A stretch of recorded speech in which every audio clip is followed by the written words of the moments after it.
It is a Wednesday night, it is cold, and it is ominously quiet right here along Willard and Peterson Streets. 24 hours ago, not so much. 22-year-old Dylan Owenbay was stabbed to death. Jamestown police report finding his body at the corner of Willard and Peterson Streets about 7 p.m. He was taken to the hospital where he was pronounced dead. Jamestown Police Chief Harry Snellings is reacting to a multitude of issues tonight.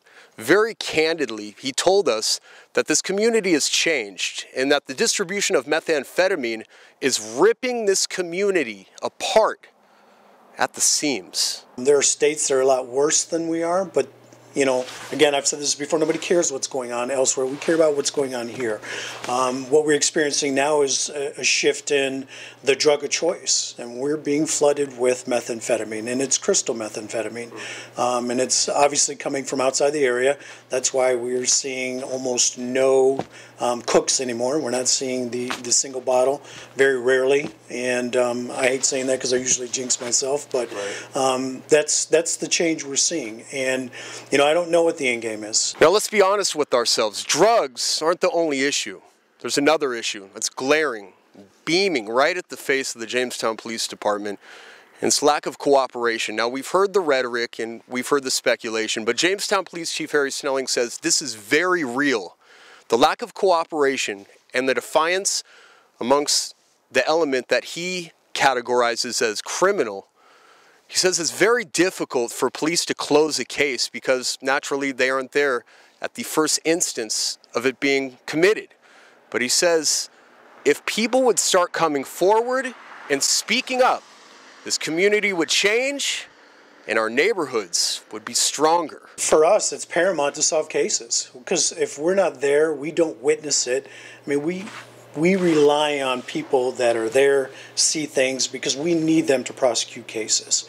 And I've said this again in the past, it doesn't matter what we know, it's what we can prove. And, some of these shootings that, they're classified as unsolved, we know who the shooters are.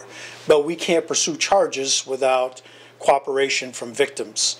And, that's paramount. And again, if we continue to allow that to happen, then in my opinion, we're given the green light to people to continue to act that way. Now, Snellings has been a huge supporter of local treatment in this area.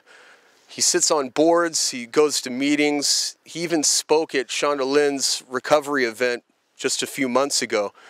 But he says he's a little disappointed because he feels like there should be more available to addicts struggling to get recovery. I think we still need to do a better job when it comes to the treatment side of it. We've leaps and bounds of where we were 4 years ago, but obviously we can still do better. Now what's next in this investigation? Good question. Naturally, police will still work the angles. They'll still try to talk to people they believe may have seen something, but generally, as Snelling said earlier, it's up to the community. We have to make a conscious decision. There are ways to get involved anonymously. You could dial the TIPS number, 483-TIPS, that's a 24-hour, 7-day-a-week operation, or you could download the 411 app by visiting the Jamestown Police Facebook page. Reporting from the corner of Willard and Peterson Streets in Jamestown, where a murder is still unsolved and they're looking for clues. I'm Ryan Hedrick, WNY News Now, where coverage comes first.